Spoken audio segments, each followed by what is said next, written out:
Terima kasih atas waktunya. Alhamdulillahirabbil alamin wa bihi nasta'inu ala umuri dunya waddin. Assalatu wassalamu ala asyrafil anbiya'i wal mursalin wa ala alihi wa ashabihi ajma'in, amma ba'du. Rabbi shrah li sadri wa yassir li amri wahlul 'uqdatam min lisani yafqahu qawli. Rabbi zidni ilma warzuqni fahma, amin ya rabbal alamin. Para pendengar religi pagi RRI, hafizakumullah. Pertama-tama marilah kita panjatkan puji syukur kehadirat Allah Subhanahu wa Ta'ala yang telah memberikan kita nikmat dan karunia-Nya hingga detik ini, hingga saat ini. Semoga kita senantiasa dalam lindungan dan berkah dari Allah Subhanahu wa Ta'ala. Yang kedua, salawat dan salam semoga tercurah kepada junjungan kita Nabi Agung Muhammad Sallallahu Alaihi Wasallam beserta keluarga dan para sahabatnya. Para pendengar religi pagi RRI rahimakumullah, insya Allah minggu depan, seperti yang disampaikan tadi ya, kita akan merayakan Hari Raya Idul Adha, yang dimana pada beberapa hari di bulan Dzulhijjah ini, kita sebagai umat Islam disyariatkan untuk mempersembahkan hewan kurban. Sebuah ayat yang menjadi pertanda disyariatkannya ibadah kurban adalah firman Allah Ta'ala dalam Quran Surat Al-Kautsar ayat 2. A'udzubillahi minasyaitonirrajim. Fasalli lirabbika wanhar, yang artinya dirikanlah salat dan berkurbanlah. Para pendengar religi pagi RRI rahimakumullah, kurban dalam Al-Quran merupakan salah satu ibadah umat Islam. Kurban bermakna penyembelihan hewan ternak sebagai wujud pengorbanan kita. Nah, ibadah kurban ini kita lakukan setiap tanggal 10 Dzulhijjah dalam penanggalan Hijriyah. Ya, dan makna dari ibadah kurban ini sangat dalam dan luas, bukan sekadar ibadah tahunan yang nilainya spiritual sosial, melainkan lebih jauh lagi, esensi dari ibadah kurban adalah membangun kerangka ekonomi dan budaya umat Islam. Ibadah kurban itu mulai disyariatkan pada tahun 2 Hijriah. Nah, di tahun tersebut adalah tahun di mana disyariatkannya sholat Idain, yakni Idul Fitri dan Idul Adha. Juga tahun disyariatkannya zakat mal. Ibadah kurban merupakan ibadah pada Allah dan pendekatan diri padanya, juga dalam rangka mengikuti ajaran Nabi kita Muhammad Sallallahu Alaihi Wasallam. Kaum muslimin setelah beliau pun melestarikan ibadah yang mulia ini. Sehingga tidak ragu lagi ibadah ini merupakan bagian dari syariat Islam yang hukumnya adalah sunnah muakkad atau yang amat dianjurkan menurut mayoritas ulama. Para pendengar RRI, ya, religi pagi, rahimakumullah, syarat untuk berkurban adalah mampu. Yang dimaksud mampu adalah memiliki biaya untuk berkurban. Kurban ini adalah kelebihan dari nafkah diri dan nafkah keluarga berupa makanan, pakaian, dan tempat tinggal, serta nafkah lainnya selama hari Id dan hari-hari tasyrik. Dalam Al-Mu'tamad fil Fiqh Asy-Syafi'i, hukum kurban adalah sunnah kifayah dalam satu rumah. Jika salah satu dari ahlul bait itu berkurban, maka sunnah kurban berlaku untuk semua. Akan tetapi satu kambing dijadikan kurban untuk satu orang, sedangkan syiar dan sunnah berlaku untuk semuanya.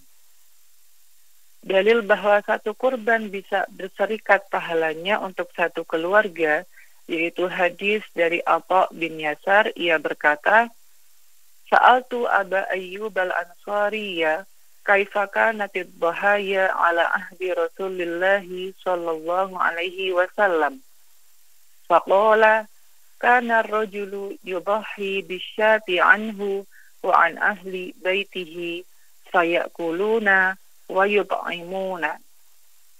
Yang artinya, aku pernah bertanya kepada Abu Ayyub al-Ansari bagaimana kurban di masa Rasulullah Shallallahu Alaihi Wasallam. Beliau menjawab, seseorang biasa berkurban dengan seekor kambing yang diniatkan untuk dirinya dan satu keluarganya, lalu mereka memakan kurban tersebut dan memberikan makan untuk yang lainnya. Hadis riwayat Tirmizi dan Ibnu Majah. Al-Hafiz Abu Thahir mengatakan bahwa hadis ini sahih.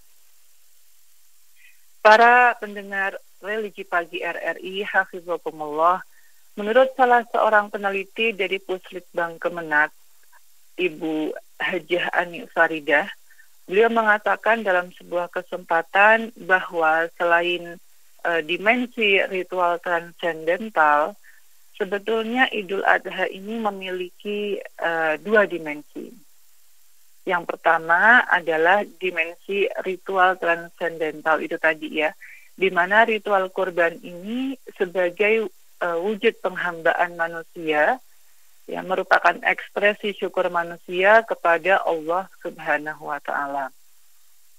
Lebih dari itu, Allah ingin menguji keimanan manusia dalam ritual ini. Hal ini tercermin dalam kisah Habil dan Qabil yang melegenda. Kemudian dimensi yang kedua yakni dimensi sosial. Pemaknaan akan dimensi sosial ini tergambar dari komponen pembagian hasil penyembelihan hewan kurban kepada kaum fakir miskin. Hal ini ditujukan untuk menimbulkan nuansa kesetaraan dalam masyarakat.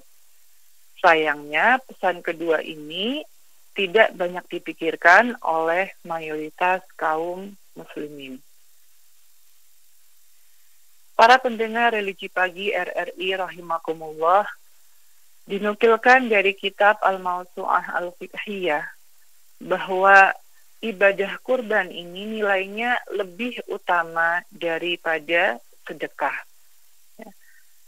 Yang menyatakan kurban lebih utama daripada sedekah adalah madhab Hanafiyah, Syafi'iyah, dan lainnya.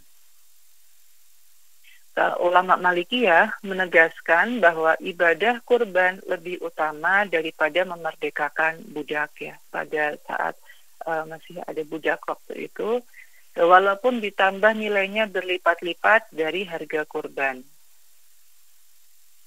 Dari segi ekonomi, sebagai negara muslim terbesar dan sekaligus sebagai negara dengan salah satu perekonomian yang terbesar di dunia, maka potensi kurban di Indonesia adalah signifikan. Oleh karenanya, jika kurban ini terkelola dengan baik, semestinya mampu menjadi kekuatan ekonomi yang tidak hanya meningkatkan kesejahteraan mustahik, tapi juga mampu memberdayakan peternak rakyat yang tingkat kesejahteraannya juga tergolong rendah. Berdasarkan info dari Badan Amil Zakat Nasional Indonesia, jika dihitung berdasarkan estimasi, perputaran uang hewan kurban nasional bisa mencapai 10 triliun rupiah dalam satu hari.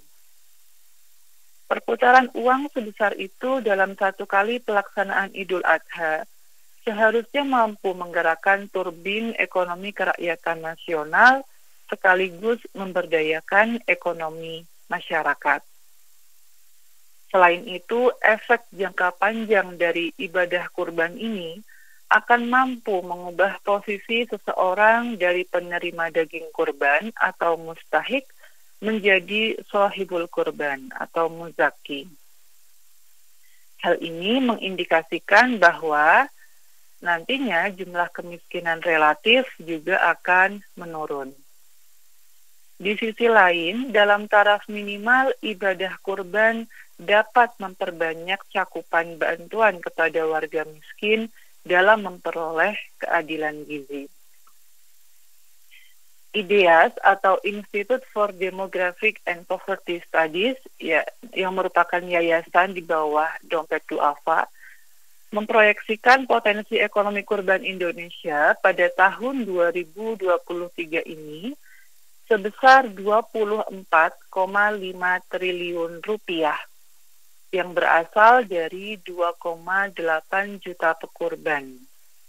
Dari 2,8 juta keluarga muslim berdaya beli tinggi yang berpotensi menjadi sohibul kurban ini, kebutuhan hewan kurban terbesar adalah kambing dan domba sekitar 1,23 juta ekor, juga sapi dan kerbau sekitar 505.000 ekor. Ya. Jumlah dari kambing, domba, sapi, kerbau ini kalau di total itu setara dengan 103.000 ton daging yang insya Allah akan dikurbankan oleh para keluarga muslim di Indonesia di tahun 2023 ini. Dengan potensi daging yang signifikan mencapai 103.000 ton, maka kurban berpotensi memperbaiki tingkat gizi dan kesehatan masyarakat, terutama kelompok termiskin. Ya, ini adalah manfaat atau hikmah kurban dari perspektif sosial, yakni perbaikan tingkat gizi dan kesehatan masyarakat. Akan tetapi kita mendapati satu masalah yang cukup penting di sini, para pendengar religi pagi rahimakumullah. Apa itu? Yakni potensi kurban yang distribusinya amat tidak merata. Dengan kesenjangan potensi yang lebar antara daerah metropolitan utama Jawa dengan wilayah lainnya. Tentunya kita berharap semoga kesenjangan ini semakin berkurang seiring waktu. Nah, kemudian bagaimana ya pandangan Islam sendiri terkait transfer kurban ke daerah lain? Ya, tentang masalah transfer kurban ke daerah lain telah dijelaskan oleh salah seorang ulama, yaitu Syekh Sulaiman bin Nasir Al-Uman sebagai berikut. Beliau terlebih dahulu mengucap tahmid dan sholawat, lalu beliau berkata, kepada yang bertanya, ketahuilah bahwa maslahat besar dengan memperhatikan kebutuhan kaum muslimin yang miskin sangat diperhatikan oleh syariat Islam. Bahkan termasuk dalam salah satu maqasid syariat yang utama. Di antara maslahat yang dianggap besar adalah memindahkan kurban dari negeri sohibul kurban ke negeri lainnya. Hal ini dibolehkan karena tidak ada dalil dari kitabullah, tidak pula dari sunnah Rasulullah SAW yang melarang hal ini. Sehingga hukum asalnya adalah boleh.